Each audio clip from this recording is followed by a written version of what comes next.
Hello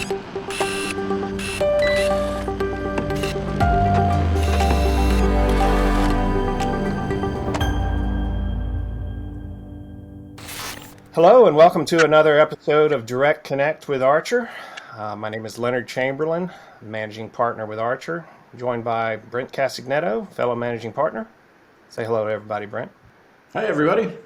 We're following up our DirectConnect from last month, where we gave thanks to people in the electric sector to talk about safety this month. Safety in the electric sector, safety for the holidays. And we're very lucky to be joined today by a special guest, Mr. Josh Burditt, who's a lineman and foreman. And Josh, please take it away. Tell us about yourself. Hi, my name is Josh Burditt. Just thank y'all for having me. I've been a lineman for about 15 years now. And I got my training through Centerpoint Energy. And kind of nervous a little bit because I don't do really that much public speaking. But yeah, I got to give credit to Centerpoint for training me.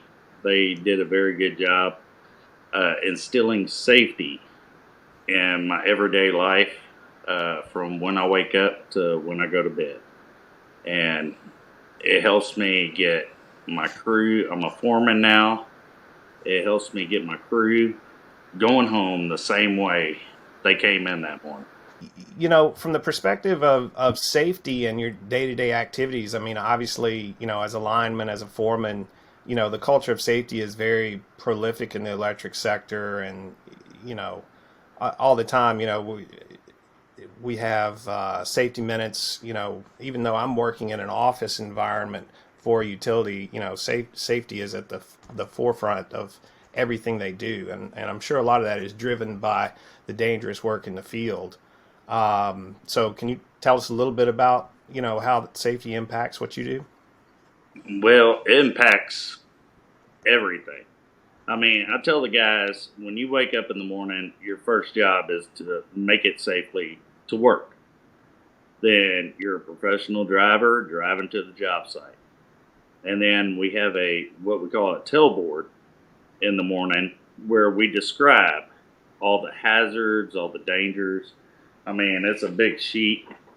I can show you front and back.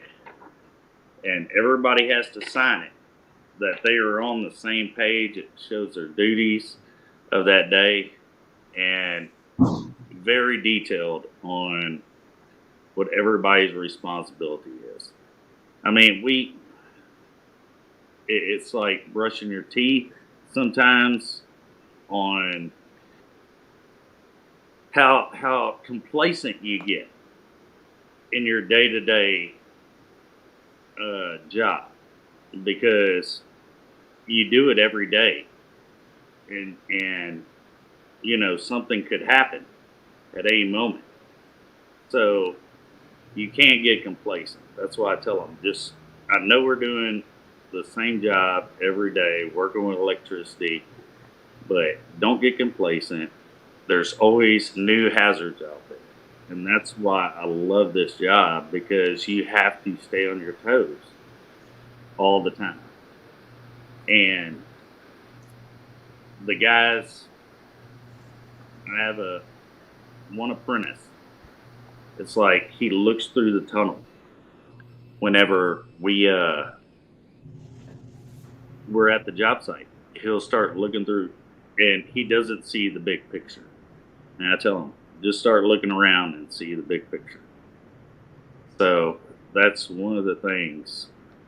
That's cool. I was wondering when you started talking about brushing your teeth, where you were going with that. You know, what was the relationship? I thought maybe, you know, for those of y'all that don't know, Josh's wife, Brandy, is in the dental field. I thought maybe y'all had a bet to see if you can work brushing your teeth into your safety. I didn't even think that. I'm just saying it's a day-to-day thing that people just, it's like driving to work. You go the same route, but anything could happen. Yeah. You have to still be aware of your surroundings. Yep, true. So So a lot of the catchphrases that we tend to hear a lot in the safety minutes we sit in on are like, safety trumps speed, eyes on task, and I'm sure, Brent, I'm sure there's a number of catchphrases you've heard over the years that really stick with you. Yeah, I mean, I think when Josh was talking through that, I thought about situational awareness, and I do the same thing on my drive into the office every day. How complacent am I getting, right? And how aware am I being of the situations that are going on around me, or am I just going with no thought, right? And Josh, I'm curious to see, what do you think is maybe the most important thing to prioritize from a health and safety perspective when we're talking these dangerous operations, this field work that you do beyond situational awareness? What's kind of the number one thing you prioritize? Communication. If you see something, say something. Don't ever think there's a stupid question. Just say, hey, I don't know what I'm doing. Instead of trying to assume, never assume that you have the right answer. And then you could really screw up. And never make assumptions. And always communicate. I mean, I tell my guys, hey, I'm an open book. I may not know what you're asking, or I may not have the answer, but I will find the answer for you. I might just tell you, hey, stand down, don't do anything. We have a dangerous situation going on, and I have to focus on that instead of talking to you. So it's basically communication, and just stick your hands in your pocket when I tell you to, and don't do anything. Sometimes that's the best option, huh? Yes. But I have a very smart crew right now, and I'm privileged. And I have a lineman who has more experience than I do. And we both sit there and talk about the job before the apprentices get there with the trucks and go through everything. And okay, this could happen, and it's communication basically. I mean, you have to look through the hazards. Like, okay, I fell through a manhole one time. I didn't know it was there. I was backing up, looking at the job, and just fell straight down. And yeah, it's just being aware of your surroundings mostly and communicate. Hey, Josh, it had just occurred to me that not everybody listening may know the difference between what a lineman does and what a foreman does. Can you elaborate a little bit about the foreman role? Okay. The foreman is basically just above a lineman. We do the paperwork, but I am a working foreman, which I'm a lineman still. The foreman basically looks at the big scope of the job, has everybody on the same page, and does the paperwork and observes and makes sure that everybody is safe. The lineman does the hot work in the bucket when the foreman basically is an observer. And you have to constantly be on your toes to make sure that nobody gets in trouble up there. We constantly talk about it. You're putting your hands on hot wire to move it. And we're trying to set a pole in between it. Well, we have to put cover up. And I'm usually operating to set the pole. But when you're up there, that's the main thing is communication. And the lineman will communicate to me, like getting on the wire, puts his gloves on the wire. I'm like, okay. So I know he's contacted, the wire. And he's up there with an apprentice. We always have the buddy system to watch each other's back. But the foreman runs the crew and makes sure that everybody's safe and on the same page. The lineman basically helps run the crew and make my job easier. The apprentice, who they have different steps, which there's a helper, and then they go through first through sixth, and the high step makes sure that the lineman's job's easier. The middle step makes sure that the high step and the lineman and the foreman's job's easier. So it's all watching out for each other. But it's usually the big picture of the foreman and the job, the scope of the job is what the foreman has to do. Is that clear as mud? Clear as mud. No, thanks for that, Josh. Appreciate it. As we're starting to approach the holidays, safety is obviously a concern for people. As we've all seen Clark W. Griswold, decorate for the holidays with, a massive number of lights on his house and all kinds of daisy chained, outlets and extension cords. And, I wonder, what aspects from your day-to-day work, you can leverage, those same safety concepts from the perspective of the holidays. I'm sure it's more than just, hey, don't deep fry frozen turkey, although I don't know that would necessarily come up in the tailboard briefing.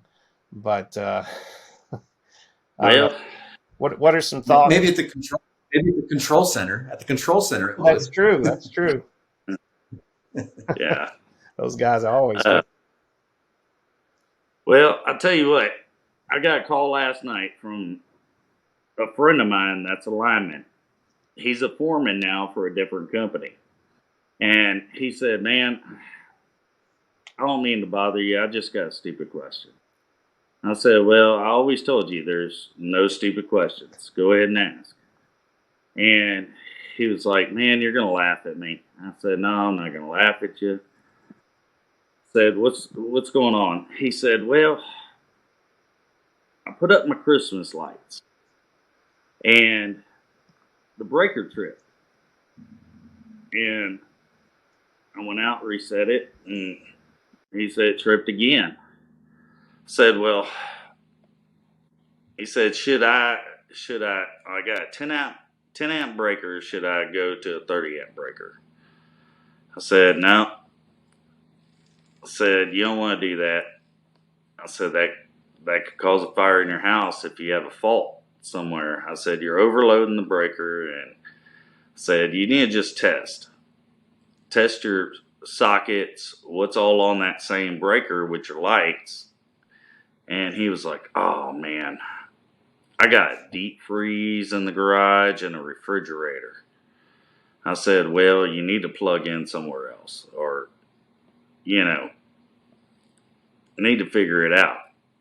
But if you put a 30 amp in there, the wires in the house are only so big and they'll only carry so many amps.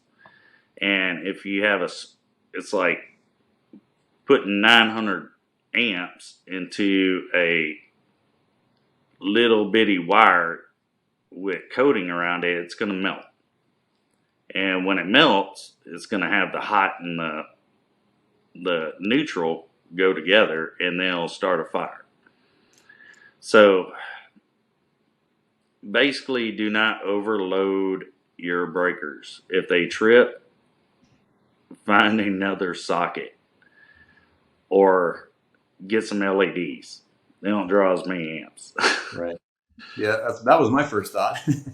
Yeah, and he said he was going to go get some LED lights. I actually talked to him this afternoon. He was at Lowe's. Nice. So he was going to get a new breaker. And I was like, man. A new 10 amp or a 30 amp? Well, he's moving his refrigerator and his freezer over. Okay. to a different, and he said, I'm going to put a 20 amp in there just because he checked the, we have an amp meter. He checked the amps. Excuse me. So, yeah, he made the right decision to call instead of just changing it out. Yeah, very wise. I mean, I don't know everything, but that's what I tell him. I mean, Marty knows. Nobody's going to know who Marty is. So. Oh, Leonard. AKA Sorry. Brent, correct me if I'm wrong, but you've got a fair amount of lights set up for your house, right? I used to. Yeah, I used to. Thinking with the music and everything. And I used to, run a whole control system. Had a night of rock, where you had the music paired to the lights, and it was pretty fun. And that was one of my challenges too, Josh, that I went through, is running enough power, especially before LEDs became less expensive or reasonably cheap, right? Was having enough panel space to actually make them work was sometimes a challenge. So I'm glad your friend didn't just upgrade his breaker and think that was going to be okay. So definitely danger in that. Yeah. Well, he asked my opinion. I said I wouldn't do it. Yeah, we run into tripping breakers with space heaters at our house. We're not too big on the light show outside for Christmas. But when it starts getting cold and turning space heaters on, then breakers start tripping, and got to figure out one that'll work, but you're not getting up to go reset the breaker every few minutes. Yeah, that happened during Thanksgiving at my sister's house in Nebraska. It gets cold up there. I've heard. Well, yeah, it gets pretty chilly. So my nephew was sleeping in the basement. Of course, they had turned off all the vents for the heater to the basement. And he went and found a space heater, plugged it in, and we went to my brother-in-law went in the kitchen to heat up the crock pot, and all of a sudden the breaker tripped. Well, we didn't know that he was running the heater downstairs. Well, at least the breaker works. Yeah, there you go. That's one thing you need to look at is your electrical panel and label things. Because during the holidays, people, they'll overload one socket like the Griswolds, and I'm surprised the house didn't blow up or just melted off the wall from all the lights. One of the most common, hazards that I've seen or cause of injury is in the utility space has been like trips and falls, right? Slipping. So kind of what are some, and I've seen it, walk-in generation plants or transmission substations in those areas, if there's inclement weather, bad weather, it's cold, there might be some ice on the ground. What's your kind of advice for, fall safety or trip hazards, those types of things? Just be aware and wear the proper attire. Like, okay, you're going into a place where it's slick. I mean, we wear non-skid boots, basically steel toes. We walk through brush, all that, and in the snow, I went and bought some spikes you put around your boots because I did slip when we were in Georgia one time. Walking to the tailboard, okay? Everybody was standing around in a circle, and I'm walking up, and then I just bust my butt in front of everybody. They were all laughing, and I was like, they were like, "Are you all right?" And then they started laughing because I was laughing because I felt like an idiot because I didn't have the right attire. So basically, watch your surroundings, prepare for whatever elements are going to be coming at you.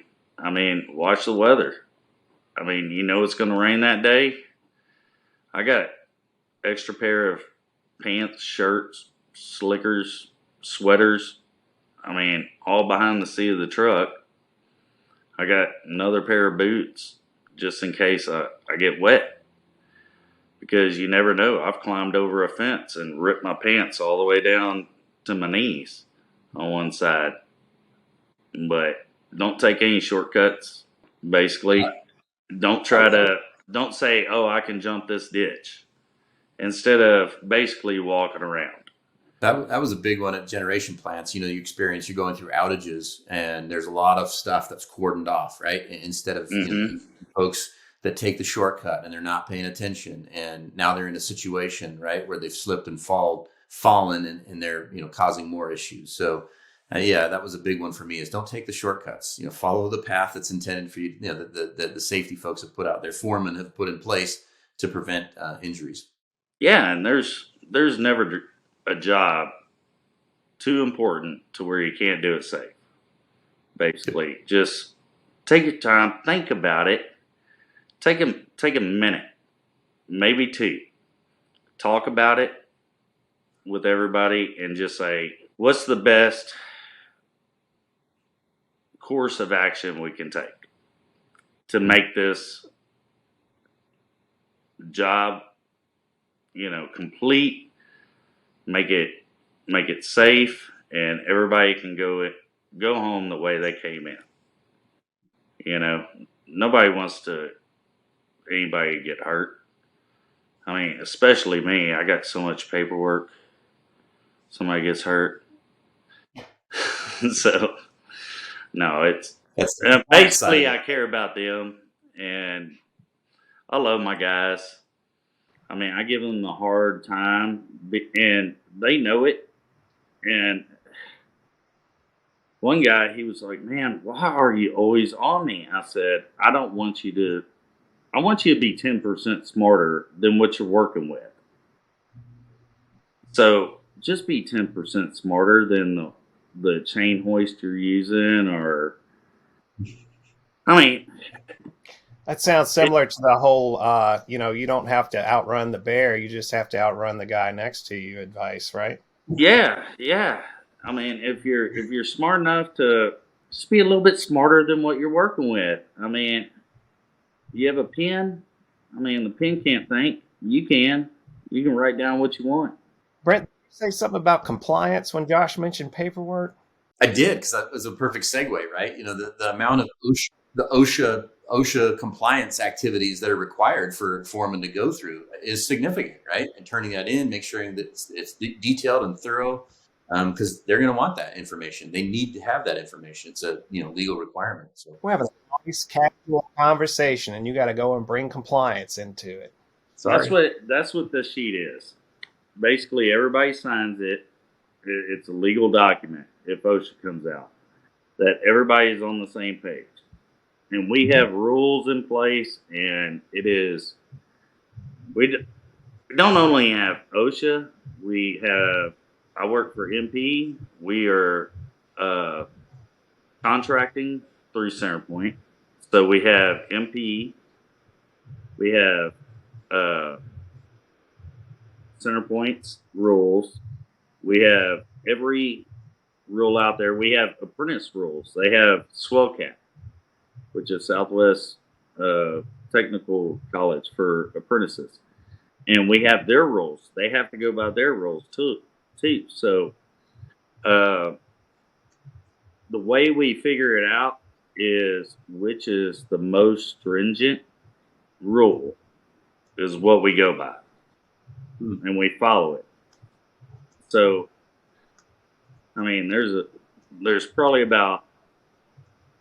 like National Electric Code rules, and you have to know a lot of rules. I mean, when I was an apprentice, we had 38 overhead safety rules. We had 30 underground rules and 16 transmission rules.